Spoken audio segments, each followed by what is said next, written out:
Meus amados irmãos, a paz do Senhor, eu me chamo Ediel Gama, sou diácono da Assembleia de Deus, Templo Monte Sião, em Belém do Pará, sob a supervisão do pastor Paulo Sérgio Neves.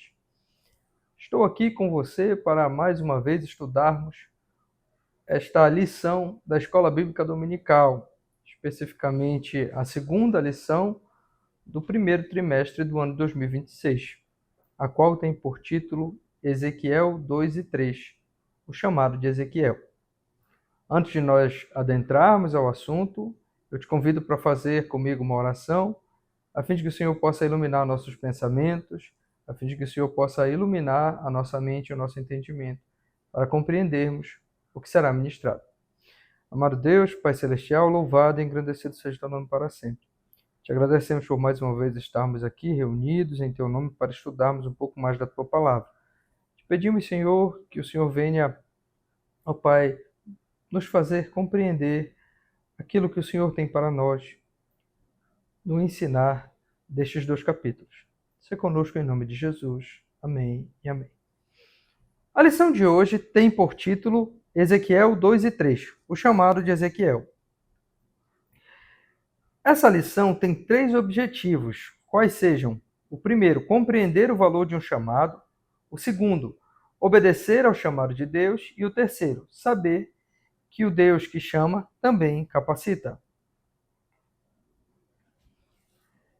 O texto áureo desta lição encontra-se no livro do profeta Ezequiel, no capítulo 2, versículo 3, que diz assim: Ele me disse, filho do homem, eu te envio aos filhos de Israel, as nações rebeldes que se insurgiram contra mim. Eles e seus pais prevaricaram contra mim, até precisamente o dia de hoje. A verdade prática nos diz assim: o chamado de Deus exige coragem e fidelidade para proclamar a sua palavra, mesmo diante da rejeição. Queridos, conforme nós observamos na lição passada, o chamado de Ezequiel, ele é antecedido por uma situação muito interessante. Antes de ser propriamente chamado, Ezequiel ele tem uma visão. E que visão é essa? Ele vê anjos, ele vê seres angelicais, que o deixam absolutamente estupefacto. Ele fica, por assim dizer, tão abismado com o que ele vê que ele chega até a cair. E a gente consegue observar isso quando, por exemplo, a própria palavra de Deus diz que o Espírito do Senhor fez com que Ezequiel se levantasse.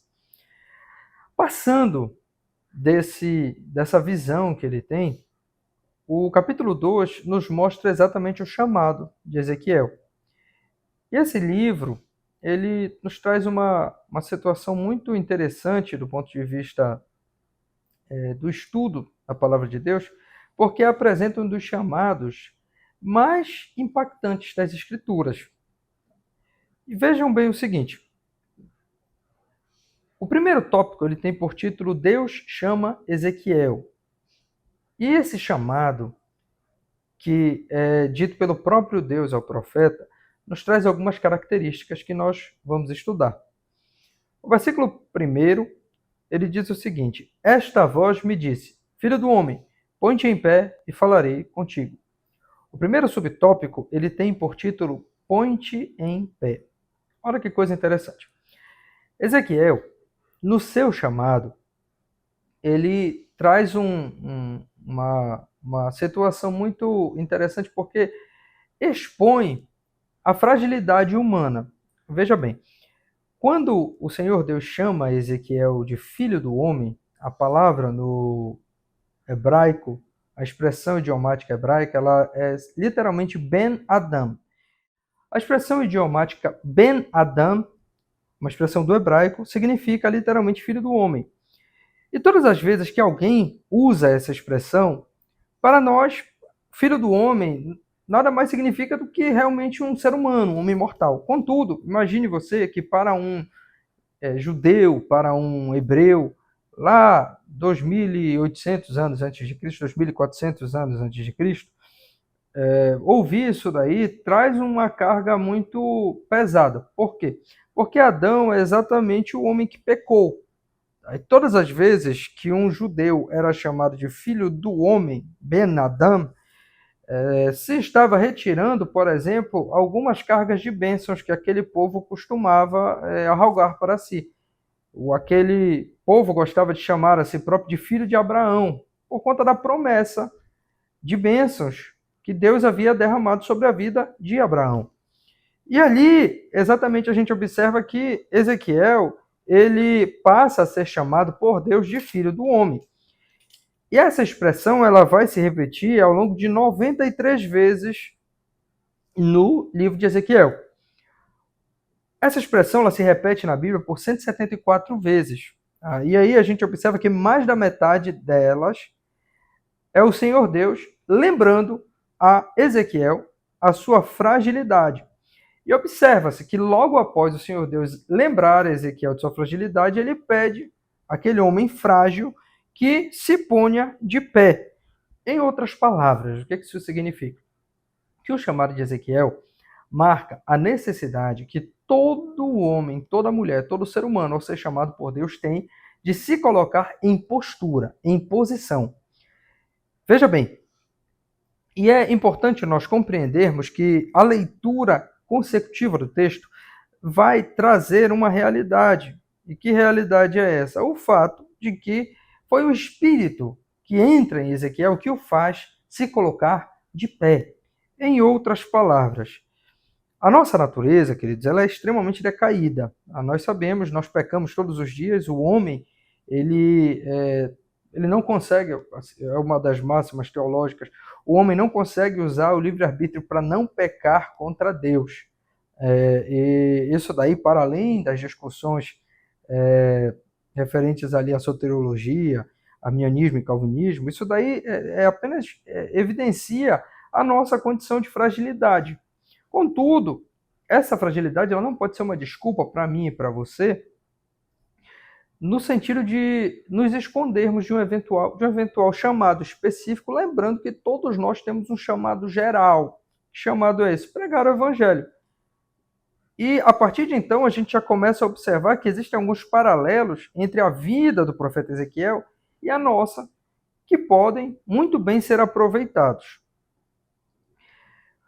Pois bem, finalizando esse primeiro subtópico, nós precisamos compreender que o encontro com Deus, ele naturalmente é algo que nos faz frustrar, que faz com que nós tenhamos os nossos planos frustrados. Veja, o nosso Deus, ele é um Deus que chama pessoas absolutamente imperfeitas. Isso daí a gente observa ao longo de toda a Escritura. De Gênesis a Apocalipse, Deus ele chama pessoas improváveis, pecadores, seres inveterados mesmo, gente que eu e você não chamaria. Nós não chamaríamos as pessoas que Deus chamou para ser ali os seus profetas, as pessoas que falariam as mensagens que o Senhor Deus coloca ainda hoje em seus corações. E exatamente esse termo, esse chamado para nos pormos em pé, tomarmos posição, é algo que precisa ser levado em consideração por mim e por você no desenrolar da nossa vida cristã. O segundo subtópico tem por título Eu te envio. O versículo 3 do mesmo capítulo 2 diz assim: Ele me disse, ele quem Deus, ele está dizendo a Ezequiel, ele me disse, filho do homem, eu te envio aos filhos de Israel, as nações rebeldes que se insurgiram contra mim.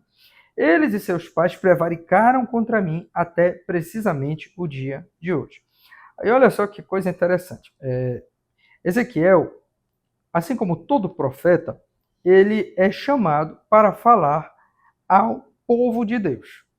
Israel, lembrem-se, ele carrega ali no Antigo Testamento o fato de ser o porta-voz de Deus para a anunciação do Salvador.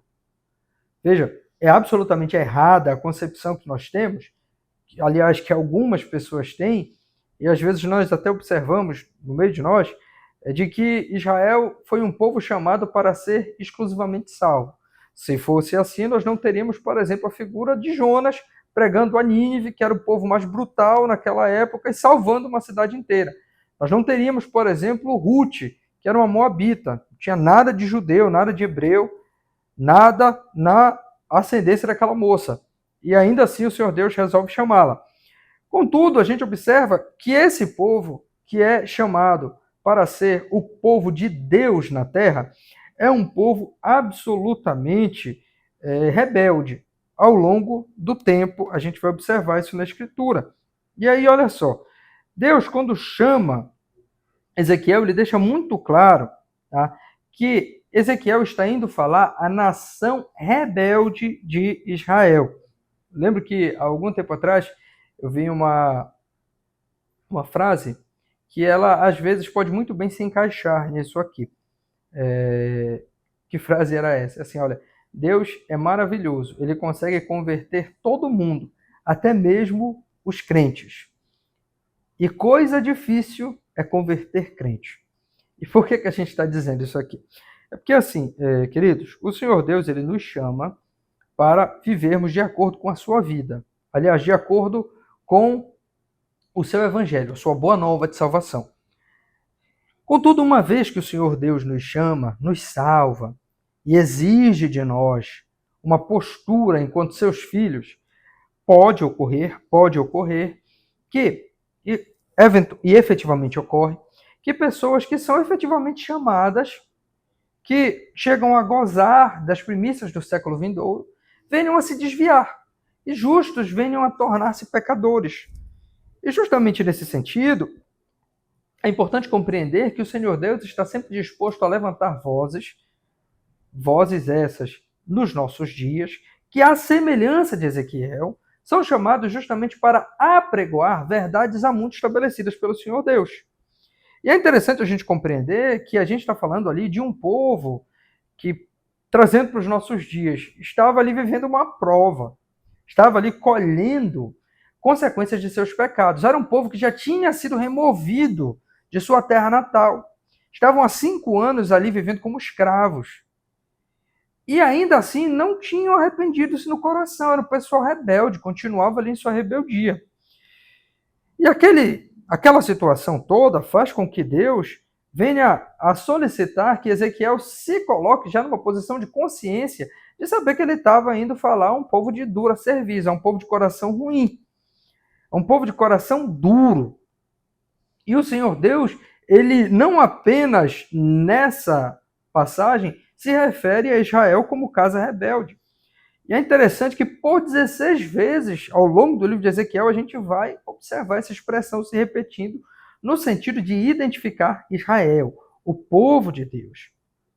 Aí a pergunta que fica para mim e para você, trazendo para os nossos dias, é o seguinte: quando nós nos desviamos e nos confrontamos com a palavra de Deus, seja a palavra lida ou a palavra falada por alguém, e aqui lembre-se, o que é profeta? Profeta literalmente significa um termo, aliás, é um termo que significa literalmente aquele que fala em nome de. Então, lembre-se, existiam os profetas de Baal. Eram os homens que falavam em nome de Baal. Profeta de Deus, de Jeová, Yahvé, é aquele que fala em nome de Deus. É aquele que transmite as mensagens de Deus. Aí a pergunta que a gente precisa se fazer é a seguinte: hoje em dia, na condição que nós estamos, quando nós somos apanhados em desvios de conduta cristã, como é que nós temos nos comportado mediante a confrontação, o confronto, quer da palavra lida ou quer da palavra falada, proferida? Será que a gente tem se comportado como casa rebelde? Ou a gente tem se colocado como justos repreendidos que compreendem a repreensão? Isso é algo que a gente precisa compreender. Por quê? Porque é interessante que Deus ele já deixa muito clara a condição que Ezequiel vai enfrentar. Isso aqui, pessoal, é algo que, digamos assim, é a chave de entrada para o nosso terceiro subtópico. Nosso terceiro subtópico ele tem por título Não temas nem te assuste. O versículo 6 do livro do profeta Ezequiel, do capítulo 2 do livro do profeta Ezequiel, diz assim: Tu, ó filho do homem, não os temas, nem temas as suas palavras, ainda que haja sarças e espinhos para contigo, e tu habites com escorpiões. Não temas as suas palavras, nem te assustes com o rosto deles, porque são casa rebelde. Isso aqui, queridos, talvez um pano de água fria para quem espera reconhecimento quando se coloca na posição de fazer a vontade de Deus. Por que se diz isso aqui? Porque, às vezes, Deus ele chega e fala a mim, a ti, ao meu coração, ao teu coração, ao nosso coração. E às vezes, do nosso ponto de vista, quando a gente ouve a voz de Deus, parece assim que é uma graça irresistível, quase que irresistível. A gente olha, compreende o chamado e aí a gente vai anunciar às outras pessoas. E a gente imagina que, por se tratar da palavra de Deus, a gente tem consciência que é palavra de Deus, que é voz de Deus, que é ensinamento de Deus, a gente imagina que as pessoas vão receber de bom grado, que haverá quebrantamento. Há uma passagem muito interessante, por exemplo, lá no segundo livro de Reis, que é quando Elias, por exemplo, se depara com os 850 profetas, né? 450 de Baal e 400 de Azera. E naquele momento ali, quando Deus responde à oração de Elias com fogo do céu, Elias, muito provavelmente, o contexto deixa claro, que Elias, muito provavelmente, ele esperava a conversão de todo o povo de Israel. Ele esperava a conversão de Acabe. Talvez ele esperasse até mesmo a conversão de Jezabel a Deus. E não é isso que acontece. Muito pelo contrário, Elias ele enfrenta uma perseguição terrível, quase que ele morre. E isso precisa estar muito claro na minha mente e na tua. Não é porque eu e você carregamos a maior revelação de todas, que é o Evangelho de Cristo, que as pessoas vão nos bem receber. Muito pelo contrário. Enquanto Jesus ainda estava na terra, lembrem-se, ele deixa muito claro que os discípulos passariam por problemas.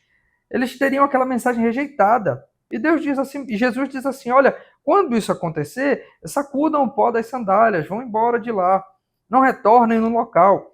Contudo, vejam bem, ao longo de todo o livro de Atos, o que a gente tem, principalmente no Novo Testamento, até mesmo ali no Apocalipse, são lampejos, são retratações de quadros de pessoas, de santos servos que levam a palavra de Deus e são rechaçados.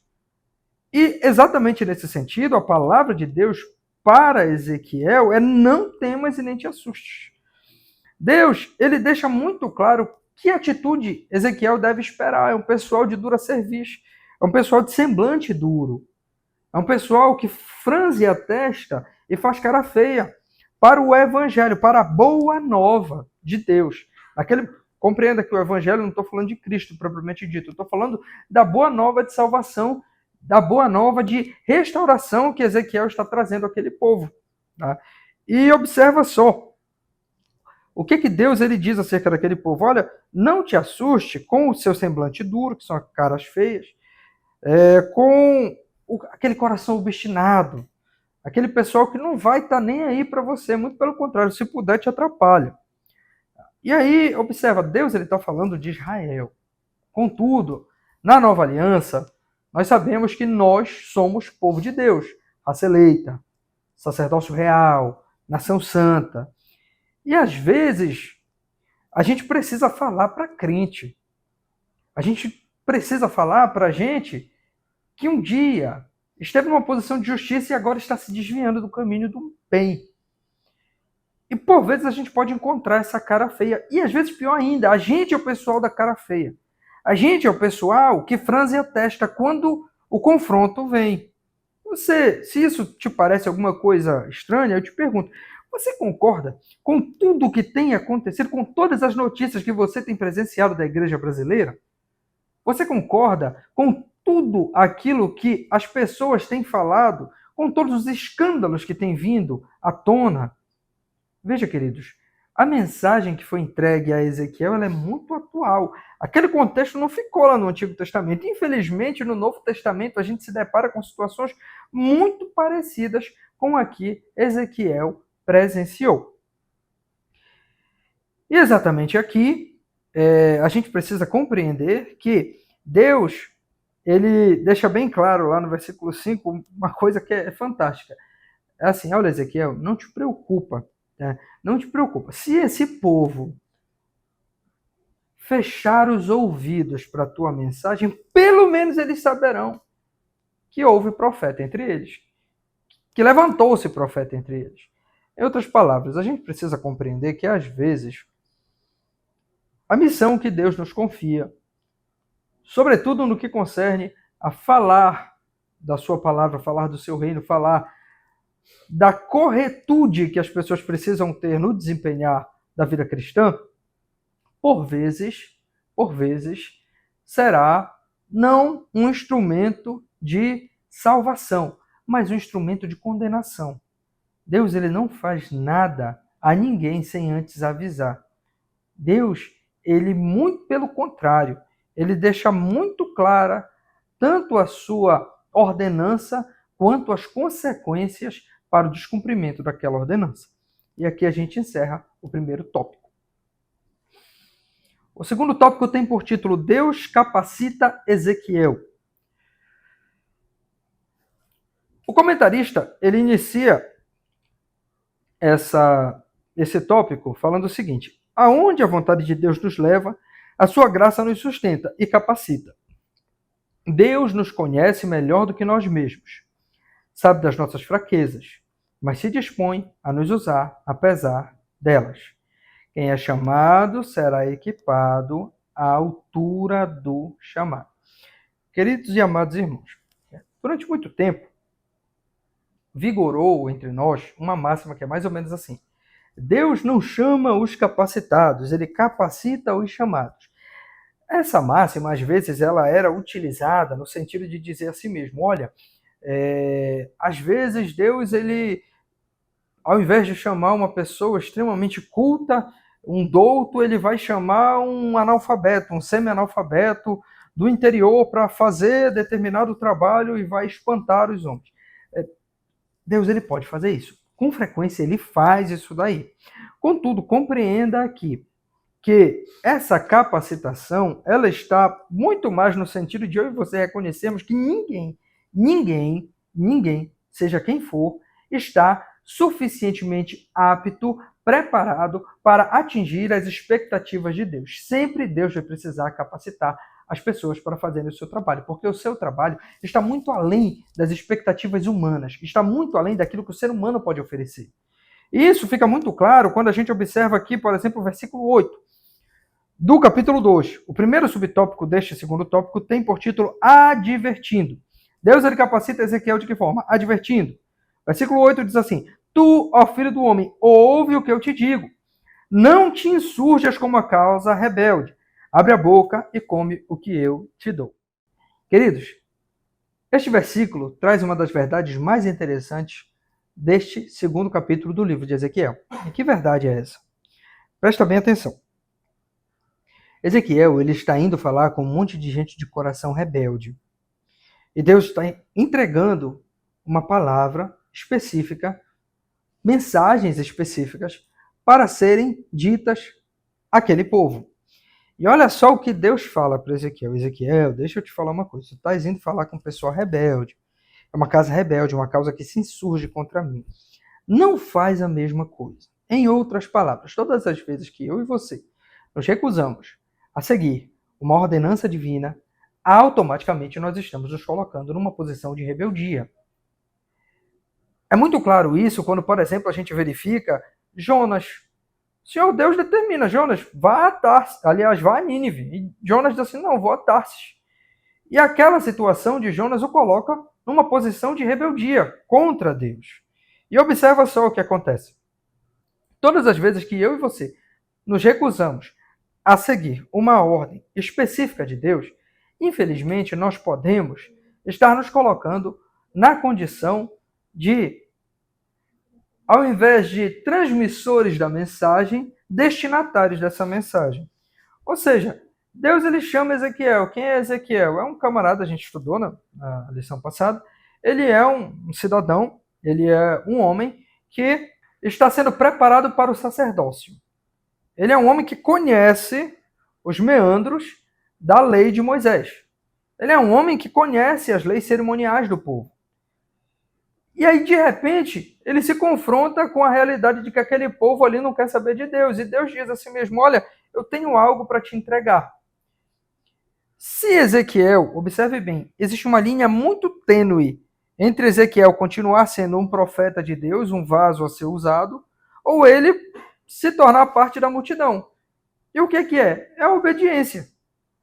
Ezequiel, se ele não se coloca numa posição de obediência, automaticamente ele se coloca numa posição de rebeldia. Isso daí, meus queridos e amados irmãos, Para os nossos dias, querido professor e querido aluno, isso daí é algo muito atual, por quê? Porque implica na vigilância que nós precisamos ter no que concerne ali ao cometimento de pecados. Porque veja, a rebelião contra Deus, às vezes eu sei que existem pecados que são muito feios, né? A gente olha, por exemplo, eu tenho certeza que todos nós sabemos que o culto a outros deuses é pecado. Nós sabemos que, por exemplo, essas religiões que praticam a feitiçaria no Brasil estão, e ao redor do mundo, estão cometendo pecados, sejam elas quais forem. Mas a própria palavra de Deus, ela deixa clara que a rebelião, a rebeldia, os pecados contumazes contra Deus, eles são semelhantes aos pecados de feitiçaria. Em outras palavras, sabe aquele teu amigo, aquele teu vizinho que sacrifica animais em cultos de religiões afro-brasileiras? Pois é, o mesmo destino dele é o meu e o teu se a gente se recusar a fazer, a cumprir as ordenanças diretas do Senhor Deus. E olha só que coisa interessante. Caso Ezequiel se recusasse a cumprir as ordenanças divinas, ele estaria se colocando numa posição de juízo. E essa fidelidade que Deus estava exigindo de Ezequiel não podia ser negociada, ela precisava ser autêntica e, acima de tudo, inegociável. Veja bem, o que Deus está falando aqui é exatamente que Ezequiel precisava ser o contraponto da rebelião daquele povo. O povo rebelde precisava olhar para Ezequiel e ver exatamente a antítese da vida que eles estavam levando. E aqui nós finalizamos esse primeiro subtópico. O segundo subtópico tem por título Alimentando-se da Palavra.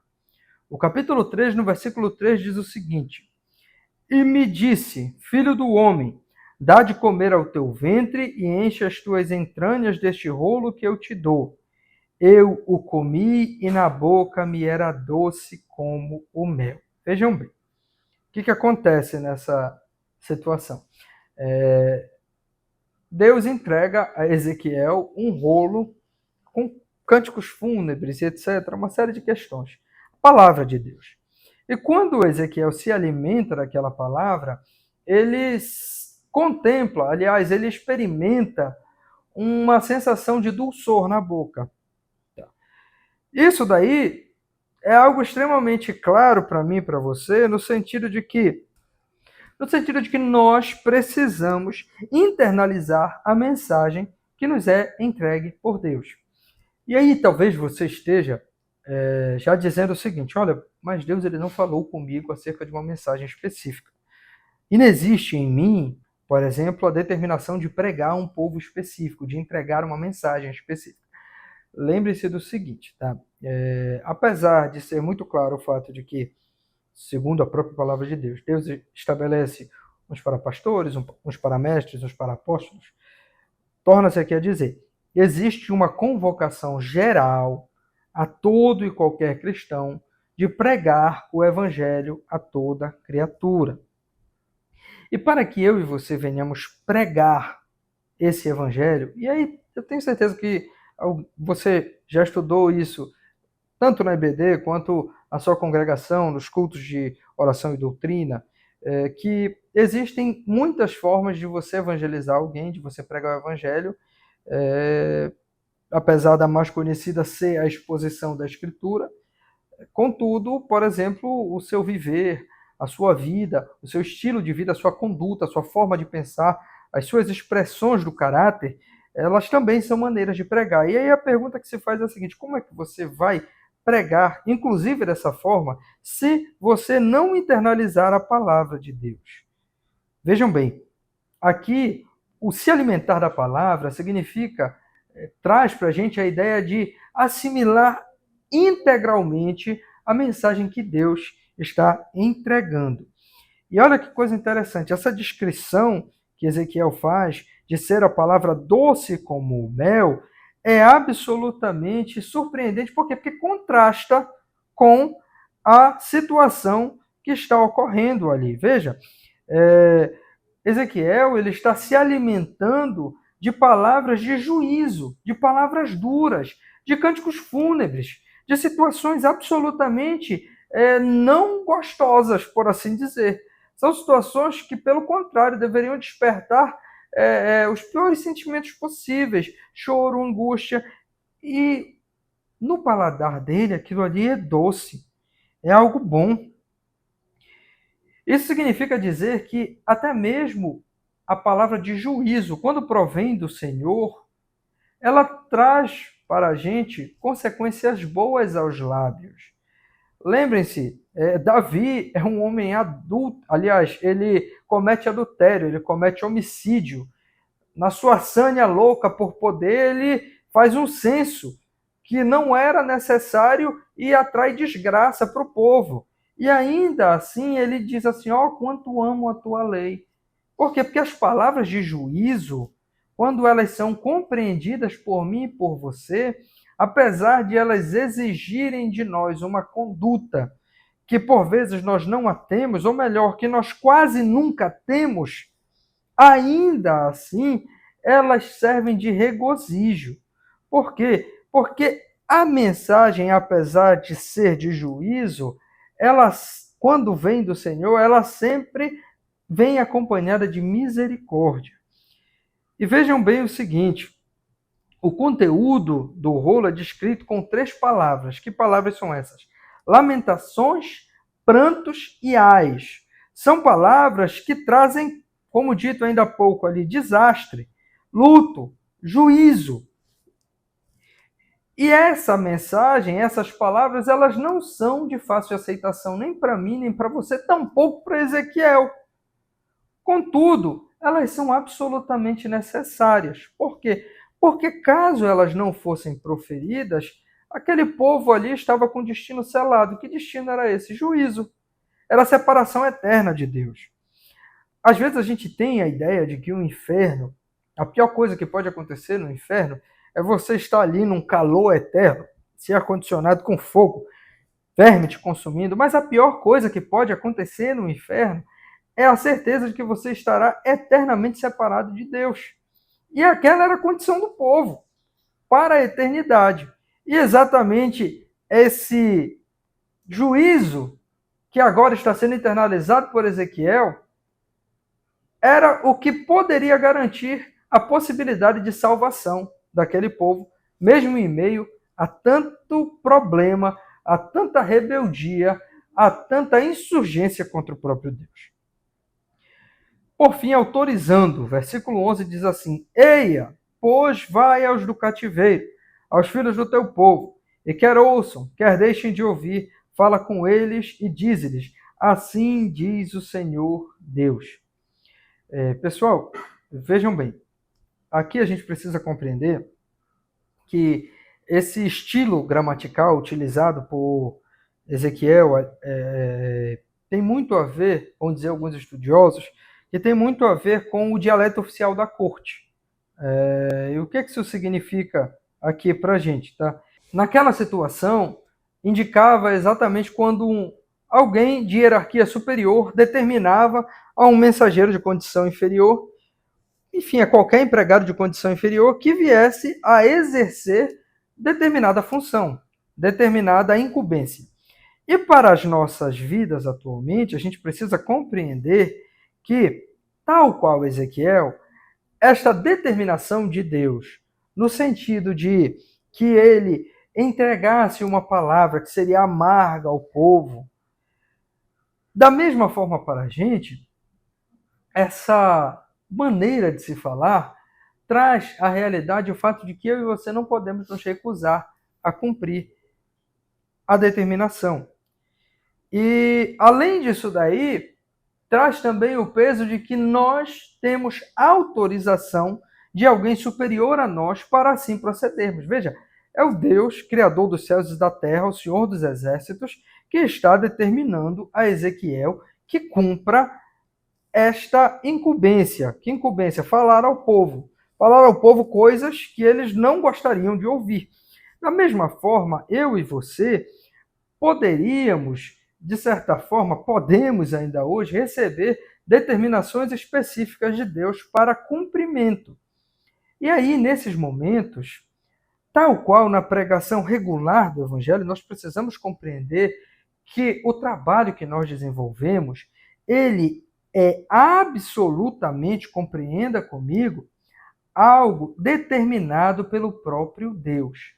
É algo que eu e você só fazemos, só tem efeito quando nós fazemos, se for algo incumbido por Deus. E isso daí precisa ser internalizado por mim e por você, por quê? Porque as dificuldades que Ezequiel encontra no desenvolver de seu ministério, as dificuldades que eu e você encontramos no desempenhar das funções determinadas pelo próprio Deus, não fazem sentido se nós não tivermos a consciência de que nós estamos meramente desempenhando um papel que nos foi incumbido pelo próprio Senhor. Queridos, não é nada legal a gente, às vezes, arranjar confusão no seio da igreja que a gente está por defender a verdade. Não é nada bom, às vezes, nós gozarmos da antipatia de pessoas que antes falavam muito bem conosco, porque nós resolvemos apontar o erro que elas estão cometendo, seja esse erro qual for. E justamente por isso, eu e você precisamos compreender. Agora, e aqui, deixa eu lhe falar uma coisa, tá? Há uma diferença muito clara entre você estar desempenhando um papel que foi incumbido pelo próprio Deus e você está utilizando das ferramentas da Bíblia, das ferramentas do próprio Deus para ferir os outros, sem que Deus assim tenha determinado. Lembre-se que a palavra ela confronta, mas ela também traz cura. Contudo, às vezes, no desempenhar dessa importante missão que Deus incumbiu a mim e a você, às vezes a gente arranja problemas sérios, problemas que a gente gostaria de evitar. E, infelizmente, esses problemas eles são necessários. Por quê? Porque às vezes eu e você nos colocamos em situações, aliás, nos encontramos em situações que não foram pretendidas por mim e por você. Mas o zelo pela palavra nos acabam empurrando para aquela situação. E nesses momentos, a certeza que Deus enviou o profeta Ezequiel serviu de consolo a ele. Deveria servir de consolo e da mesma forma deve servir a mim e a você de consolo quando nós nos encontramos nessas encruzilhadas, nesses problemas sérios que às vezes são causados exatamente pela dura cerviz das pessoas, pela resistência à palavra que nos é incumbida, a boa nova do Evangelho. E assim nós encerramos esse segundo tópico. O terceiro e último tópico, ele tem por título Deus o constituiu como atalaia. E isso daí, meus queridos irmãos, tem um significado todo especial quando a gente vai observar a teologia do livro de Ezequiel. E por que a gente diz isso daqui? Pelo fato de que essa expressão, eu te dei por atalaia, traz uma incumbência muito clara, tendo em vista que aquele povo estava em terra estrangeira. Aquele povo havia sido levado cativo numa incursão militar. E o que é atalaia? A gente vai já compreender. O primeiro subtópico desse terceiro tópico, ele tem por título Eu te dei por atalaia. Versículo 17 do capítulo 3 diz assim: Filho do homem, eu te dei por atalaia sobre a casa de Israel. Da minha boca ouvirás a palavra e os avisarás da minha parte. Queridos, Ezequiel, como a gente falou ainda há pouco, ele foi um profeta do cativeiro. Tá? O povo de Israel ele fica 70 anos sob domínio babilônico. Ele não pode se estabelecer como reino, nem como cidade protegida, durante todo esse tempo. E aí o que acontece? Quando Deus chama Ezequiel, ele define a palavra que será dita pela boca do profeta, ele o estabelece com uma missão importante e o designa como atalaia. E atalaia, literalmente, significa... aliás, atalaia aqui, a palavra em hebraica é sofé. E o que era o Tsofel? O que era o Atalaia? Era um militar, era um soldado, tá? Que no Antigo Oriente Próximo, ele funcionava como um vigia estratégico. Qual era a missão do Atalaia? Ele ficava um pouquinho antes da cidade em que se localizava o exército. A cidade, normalmente, naquela época, era uma cidade murada, dentro ficava o seu exército, seus habitantes, e o Atalaia, ele ficava antes, escondido estrategicamente, para quê?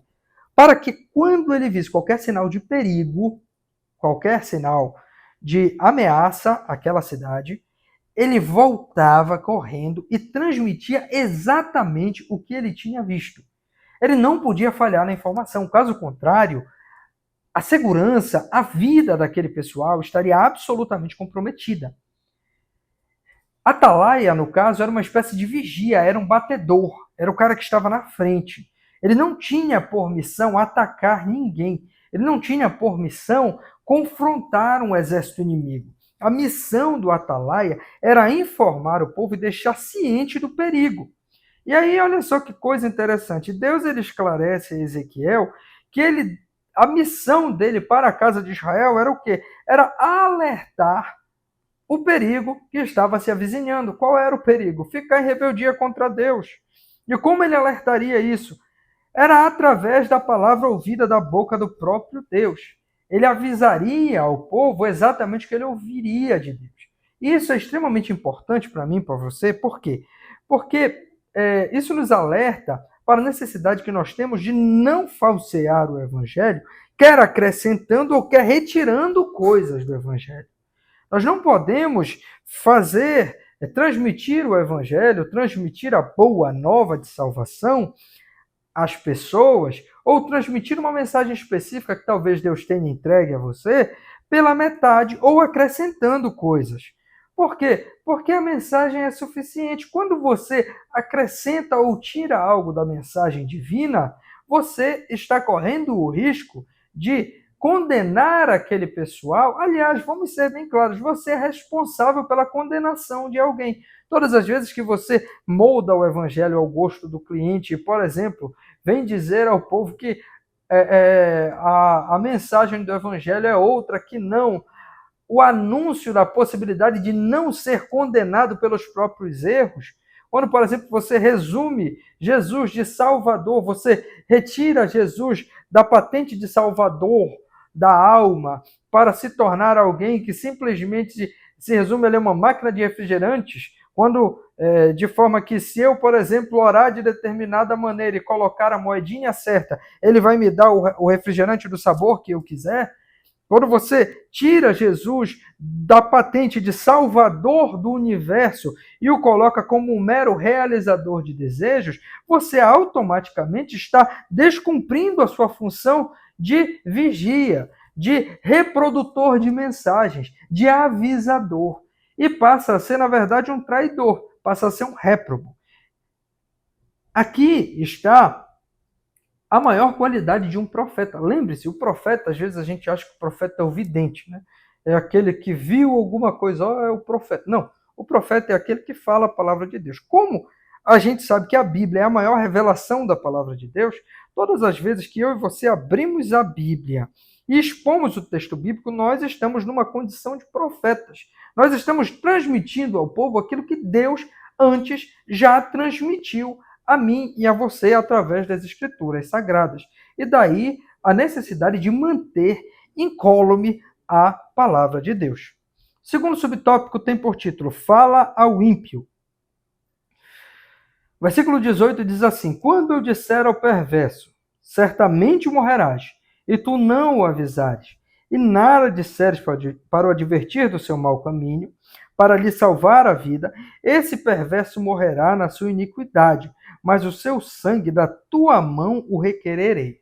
Olha só que coisa interessante, meus irmãos. Todos os dias a gente se depara com pessoas que estão caminhando a passos largos para o inferno. E seja qual for o motivo, tá? Existem pessoas que a gente observa que são prostitutos inveterados, mas também existem pessoas que são mentirosos inveterados, glutões inveterados. E quando a gente se depara com esse tipo de pessoa, tem à luz da palavra, o ensino certo para alertar essas pessoas. E a gente escolhe assim não fazer, infelizmente, a situação não é tão tranquila para a gente. Para Ezequiel, Deus ele deixa muito claro dizendo o seguinte: meu filho, filho do homem, homem mortal, homem frágil, que tem esse espírito, mas continua sendo um homem mortal e frágil, todas as vezes que você encontrar alguém injusto, absolutamente desviado dos caminhos do Senhor, absolutamente em conflito, em rebelião com Deus, e você permitir que ele assim continue sem confrontá-lo com a palavra, sem mostrar a ele o seu erro, o que vai acontecer é que aquele homem irá perecer no seu erro, ou seja, ele vai morrer mal mesmo. Contudo, a morte daquele homem será requerida de você. Olha o nível do peso da responsabilidade que está sobre os ombros de Ezequiel. Observa aqui, o que Deus está dizendo? Meu querido, sabe aquele camarada que vai se opor ao teu ministério profético, Ezequiel? Caso você não o advirta do mal e enfrente as consequências dessa advertência, quando ele morrer, eu ainda vou te culpar. Porque ele deveria ter sido avisado por você. Trazendo para os nossos dias, considerando que eu e você temos o dever de pregar o Evangelho a toda criatura, e se o Evangelho é a palavra de Deus, nós temos o dever de profetizar, não de maneira a demonstrar o futuro para alguém, mas no sentido de dizer quais são as palavras de Deus ao mundo. Todas as vezes que eu e você nos comportamos de maneira irresponsável com este Evangelho, tá? Nós nos calamos sobre a maldade de alguém que está ao nosso lado. Quando essa pessoa morrer, ela vai receber o castigo que ela merece. Contudo, esse castigo pode ser compartilhado por mim e por você. Você consegue compreender a gravidade desse problema? Você consegue compreender que caso você e eu não desempenhemos as funções que estão ao nosso redor, que estão à nossa mão de fazer, nós podemos ter um problema muito sério futuramente? Queridos, isso é a palavra de Deus. Isso é algo estabelecido pelo próprio Deus no Antigo Testamento. É por isso que não vale a pena você se calar. Porque às vezes a gente não consegue compreender, veja bem, que a vida que a gente vive aqui, quando muito, 100 anos que a gente vive debaixo desse sol, a gente não consegue compreender que isso aqui é só uma fração de segundos perto da eternidade. A eternidade, ela é muito maior do que isso. Não vale a pena a gente negociar os nossos princípios e valores, e aqui a gente está falando exatamente também do apregoar da palavra de Deus, do apresentar do Evangelho, do confronto da vida das pessoas com a verdade de Deus. Não vale a pena a gente abrir mão disso daí, porque a gente pode pagar um preço na eternidade, um preço horrível. Você sabe do que eu estou falando. Você compreendeu aquilo que eu estou falando. A omissão aqui, ela é encarada como cumplicidade. Você observa que lá em Romanos 1, quando Paulo ele vai falar do pecado dos homens, ele fala não apenas dos homens que cometem o pecado, mas das pessoas que concordam com a prática pecaminosa. E você se omitir, você se calar, é entendido aqui como concordar com a prática daquele homem. É subentendido. Por quê? E como é que a gente começa a observar isso aqui? É quando Deus olha e vê um mal morrendo e chega e cobra da pessoa que viu aquele mal, aquele homem mau, fazendo todas as suas maldades e não o alertou do caminho perverso que ele estava tomando. É como se Deus estivesse imputando ao profeta Ezequiel, primeiramente hoje a mim e a você, a condição de assassinos. Observe, ele está requerendo sangue. Sangue se requer da mão de quem tirou. Se o homem morreu no seu pecado, Deus ele está mais ou menos dizendo a si mesmo, olha, você é responsável pela morte desse homem também. Isso é muito sério. Isso precisa ser encarado por mim e por você. O foco aqui não é, propriamente dito, o sucesso da mensagem, ou seja, a conversão daquele cidadão. O foco aqui é exatamente o entregar da mensagem, a fidelidade da mensagem. Por quê? Porque em que pese aquela pessoa não venha a se converter, mas automaticamente o seu sangue, aliás, a sua consciência estará livre do sangue daquele homem. A responsabilidade sua é de entregar a mensagem. O que será feito dessa mensagem não é com você. O último subtópico ele é um dos mais importantes também, apesar de ser bem curto, mas ele nos traz à tona uma verdade muito clara. Todos precisam ouvir a mensagem do Senhor Deus. Como assim? No subtópico anterior, no segundo subtópico desse terceiro tópico, Deus ele determina ao profeta que fale ao injusto, aquele homem que é ímpio, aquele que você olha e diz, mas não tem nada de Deus nesse cidadão. Esse camarada, ele gabarita, se a lei de Deus fosse um código penal, você diria, esse daí gabaritou o código penal, gabaritou a lei de Deus. Não é o caso aqui. Aqui, nesse terceiro subtópico, a gente está falando do justo, que é aquela pessoa que vive em retidão. O versículo 21 diz assim, no entanto, se tu avisares o justo, para que não peque, e ele não pecar, certamente viverá, porque tua... No entanto, se tu avisares o justo, para que não peque, e ele não pecar, certamente viverá, porque foi avisado, e tu salvaste a tua alma. É uma situação muito interessante, tá? O que trocando em miúdos, o que Deus diz aqui ao profeta? Diz assim, olha, se você vê um homem ímpio, alerte-o.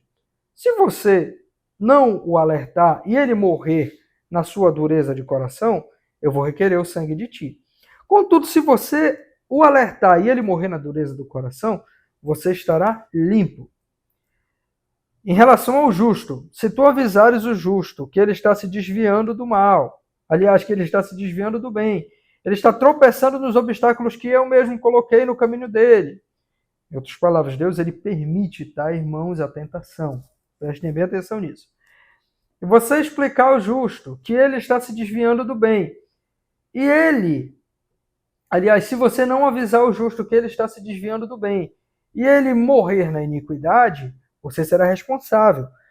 Porém, se tu avisares o justo, e ele se converter, ele abandonar as práticas de injustiça, e passar a se comportar de maneira reta, justa, íntegra, proba, você, certamente ele viverá porque você o avisou e tu salvaste a tua alma. Em outras palavras, você quer perder a sua alma? É só você não pregar nem a ímpio nem a justo. O princípio aqui, ele se aplica ao justo, tá? O que significa dizer? É que, por vezes, existem pessoas que estão do lado de fora da igreja, e essas pessoas precisam do evangelho. Existem pessoas, e aqui a igreja leia-se, eu não estou falando da igreja CNPJ, instituição, estou falando do corpo místico de Cristo. Cristão de todas as eras, de todos os locais. Tá? Só que existem pessoas que se dizem, que professam a fé em Cristo, e ainda assim você não consegue enxergar traços de Cristo nessas pessoas. São pessoas que estão quase como aquele jovem que não se arrependeu, e Paulo diz, olha, exclua esse camarada do meio de vocês, lá em 2 Coríntios. Mas existe um pessoal, não, que são boas pessoas, é gente boa, é boa gente. É gente que está ali, sofrendo as agruras do Evangelho, vivendo uma vida para Cristo, junto com você na trincheira. E de repente, essa pessoa começa ali a se desviar do bem, começa a fazer o que é mal. Nesse momento, eu e você precisamos compreender que nós precisamos alertar o justo quando este justo, de alguma maneira, passa a proferir atos de injustiça. Porque, caso contrário, infelizmente, eu e você podemos estar sendo condescendentes com o mal dentro da igreja do Senhor. Isso é muito claro. Eu tenho certeza que esses grandes escândalos que explodem quase que diariamente pela mídia, das grandes instituições evangélicas no Brasil, eles poderiam ter sido parados se lá atrás, pessoas não tivessem se calado. Pessoas tivessem compreendido as atitudes de líderes que estavam militando contra o evangelho e tivessem repreendido aqueles líderes. Contudo, infelizmente, às vezes a gente, para ficar bem, para a gente não ser molestado, às vezes tem gente que olha para o ministério e resolve fazer carreira ministerial e não quer assim se indispor com o seu líder, e justamente por isso a pessoa acaba não o confrontando acerca de seus atos de injustiça. E nesse momento, meus queridos e amados irmãos, infelizmente, a gente acaba se tornando cúmplice. E se acontecer de você confrontar um líder, um irmão seu, antes de ser o líder, ele é seu irmão, de atos de injustiça, e esse camarada endurecer a cerviz e ficar contra você, meu querido e amado irmão, infelizmente esse é um preço que eu e você temos que pagar. É algo que Deus estabeleceu. A correção, ela precisa fazer parte da disciplina cristã. A vara ficou para a costa do tolo. Às vezes a gente lê esse versículo e acha que a gente está falando especificamente ali apenas de quando o pai vai corrigir um filho. Não. Qualquer um que haja com tolice precisa ser vergastado com vara. Qualquer pessoa que haja com tolice no seio da igreja precisa ser confrontado com a palavra. Ainda que seja um bom cristão. Poxa, há tantos bons cristãos. O camarada é um bom cristão, mas, poxa, aí tu vai olhar a vida dele, pô, ele tem um probleminha. Qual é? Um camarada mente, gosta de mentir. Um camarada que gosta de comer demais. Estou falando de comida. Um camarada que gosta de ser glutão. Nessa situação específica, você precisa confrontar. Caso contrário, meu amado irmão, infelizmente você está se colocando numa posição extremamente ruim para você. Por quê? Porque a falta de advertência não conduz ao arrependimento. E essa não condução ao arrependimento, infelizmente, rouba a pessoa da liberdade de escolher. Eu só posso escolher se eu tiver alternativa. Se não tem ninguém para me confrontar, como é que eu vou escolher? A feita que essa pessoa é confrontada do seu erro, ela pode dizer, poxa, tudo bem, realmente, estou errado. Estou sendo confrontado. Eu posso endurecer minha cerviz, eu posso dizer, não estou nem aí, agora eu vou agir com maldade mesmo. Ou eu posso dizer, não, realmente, deixa eu me converter aqui ao caminho da justiça. E exatamente por isso, esse subtópico, ele revela a necessidade que nós precisamos ter de vigilância contínua, quer no nosso desempenhar do ministério, quer na nossa vida em congregação. A perseverança na fé é necessária. Isso aqui, meus queridos e amados irmãos, o comentarista ele é muito feliz em encerrar esse subtópico dizendo assim: não é como alguém começa a corrida que conta, mas como a termina. A profecia, o confronto, a exposição da Escritura é sempre uma oportunidade que eu e você temos de melhorar como pessoas, como cristãos, perante Deus, visando alcançar a perfeição perante Deus, não perante os homens. A aplicação pessoal diz assim: Deus chama, capacita e envia seus servos como atalaias para proclamarem sua palavra com fidelidade. O resultado ele não depende de nós, mas a responsabilidade de falar com coragem e verdade é nossa. Queridos, se Deus te entregou palavras específicas, ou se você se depara no estudo da palavra com verdades específicas para pessoas que estão próximas a você, ou para pessoas da sua comunidade cristã, mas você observa que essas verdades são muito incômodas e podem trazer um problema sério a você, meu amado irmão, lembre-se, Primeiro de tudo, Deus ele lhe capacita, ele lhe dá sabedoria. Palavra bíblica, ela não é agressão por si somente. Você precisa agir com sabedoria. Mas uma vez agindo com sabedoria, entregando a palavra de Deus às pessoas que estão ao seu redor. Essas pessoas, se de alguma forma se voltarem contra você, lembre-se, o propósito da sua missão foi cumprido. Entregar a palavra, anunciar o evangelho.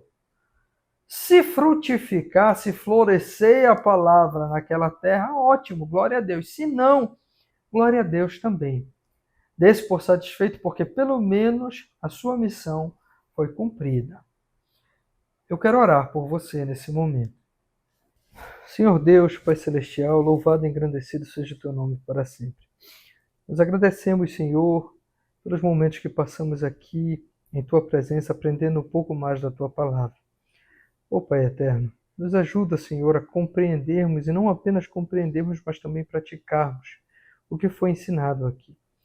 Nos ajuda, Senhor, a transmitir todo este conhecimento, primeiramente, ó Pai eterno, as aulas na EBD, mas também no nosso viver diário. Nos ajuda, Senhor, a nos comportarmos como atalaias. Nos ajuda a compreendermos, Senhor, a função do atalaia. Ó Pai eterno, não nos permita, Senhor, ó Deus, desfigurarmos a mensagem do Evangelho, quer seja para acrescentar, quer seja para retirar coisas, ó Pai eterno. Nos ajuda, Senhor. Nos ajuda, Senhor, assim como tu ajudaste o profeta Ezequiel, ó Papai, a fim de que nós venhamos, Deus de misericórdia, a cumprir com o nosso chamado. Sê conosco em nome de Jesus. É o que te peço, oro e crendo na vitória te agradeço. Amém e amém. Muito obrigado a você que chegou até aqui. Se você está assistindo até este momento, eu peço que você comente de que lugar do Brasil você está me assistindo. Também peço que você curta, compartilhe, se inscreva no canal, a fim de que essa aula possa chegar a várias outras pessoas para a honra e glória de Deus Pai. Muito obrigado, te vejo na próxima EBD.